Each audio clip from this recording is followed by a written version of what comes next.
How to unify all sides of the political spectrum under a common goal. Fear is what divides people, nothing else. The different measures and approaches of the right and left are nothing more than specific reactions and attempts to correct perceived injustices and risks seen in our current society. What all sides want in the end is actually quite similar. The differences come from what they think they need to do to achieve this goal, often seen from a very narrow point of view. It is time to take a step back, look at what we all want, and see how we can address the individual fears of all sides. The right fears a bloated central government, telling the masses what to do while siphoning off a large part of the national income to inefficiently distribute it as they see fit. The left fears bloated capitalists manipulating the system to their advantage while neglecting or actively using the masses and stifling their chances to improve their condition. Both are right. What we currently have is the worst of both worlds. It is time for small government as well as no obscenely wealthy individuals. A general simplification of the tax system is required. A low and flat income tax up to, say, approximately 20 million a year, then a 99% income tax kicks in on every cent earned over this amount. Similarly, and more importantly, a wealth tax, no tax at all up to about 20 million.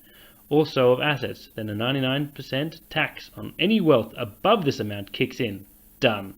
All wealth attained in this way is put into a trust and proceeds redistributed directly to all citizens that contribute to society. No government delegation. Small government, no obscenely wealthy. Following on from this, the right fears that redistributed wealth is wasted through government incompetence and that lazy individuals will just milk the system. As so, they are generally against all forms of redistribution. The left fears that honest, hard-working, and just unfortunate people are continuously falling through the cracks and are missing the support they deserve, so aim for an expansion of the redistribution system in general. Both, again, are right. We have a rigid system that is ineffective and which allows the unscrupulous to take advantage of us all. People generally don't value what they receive for nothing. At the same token, there should be no point at which a helping hand is not made available to individuals who are willing to take it. Rights and responsibilities need to be returned to the masses. We need to disassemble the existing complex and ineffectual social programs and give the money directly to individuals as payment for the labor they have to provide to society to receive these benefits. Transparent government, deregulation with clear guidelines and effective policing. The free market will provide better and cheaper services. Those receiving payments will mostly use it more effectively than if dictated to by a government. Those that are still unable to support themselves or their dependents can still receive support by submitting themselves to a centralized support institution that can more closely and efficiently provide assistance directly. This will not only reduce costs overall, but greatly improve services while ensuring no one seeking help is left behind. The left also fears government abuse and the trampling of the rights of individuals through lack of regulation and financing of social systems. The right fears the abuse of rights by individuals at the cost of the rest of us through overregulation and the overfinancing of social systems.